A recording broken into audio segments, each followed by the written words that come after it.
এনে ক'লোঁ কি কয় অঁ হেল্ল' কোন নমস্কাৰ, মই জিঅ' অফিচৰ পৰা কল কৰিছিলোঁ। অঁ হয় নেকি কোৱাচোন কি কাম আছে খুৰা, আপোনাৰ মানে চিমখন কটা গৈছে, গতিকে নতুন চিম কিবা বনাব নেকি আপুনি? হা মোৰ চিমখন কাটা গ'ল কিয় খুৰা, মানে আপুনি বহুত দিন বেলেঞ্চ ভৰোৱা নাছিল, সেইবাবে আপোনাৰ চিমখন কটা গ'ল আৰু। নহয় নহয় নহয় ভাইটি, মই কেইদিনমান আগত বেলেঞ্চ ভৰাইছোঁতো। নাই ভৰোৱা খুৰা। এই তুমি বেছি জানা নেকি মই ভৰোৱাটোৱে নাজানো। নহয় নহয়, আপুনি জানক বা নাজানক, আমি আগতে গম পাওঁ ইয়াত বহি এই সকলোবোৰ আপুনি পইচা ভৰাইছে নে নাই। কিয় ইমান পটককৈ কাটিলানো?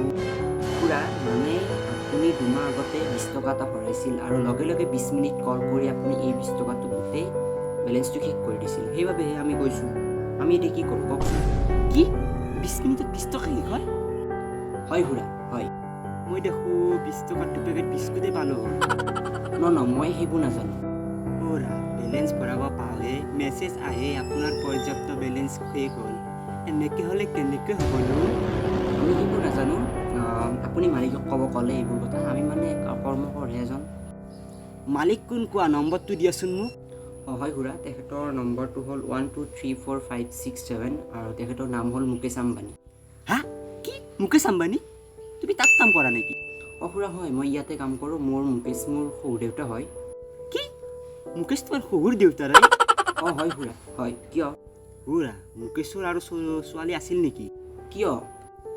ময়ো এটা বিয়াই কৰালোঁ হয়। খুৰা নোৱাৰে, আপোনাক নিদিয়ে নহয়।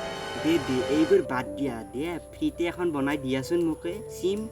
নোৱাৰিম খুৰা। হেৰা, তুমি মোক বনাই দিয়া, তোমাক মই এযোৰ 250 টকীয়া পাৰ দিম। তুমি কিয় বুজি নোপোৱা? দিয়া না ফ্ৰীতে বনাই। খুৰা নোৱাৰিম, বুজি কিয় নাপায় আপুনি? তোমাক মই যি লাগে তাকে দিম, চিমখন বনাই দিয়া আকৌ।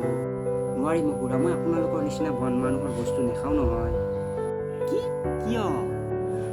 আমি ফ্লেটত বহি এচিৰ তলত চিকেন খাওঁ না আমি। বা ইমান সুখ নে তোমালোকৰ?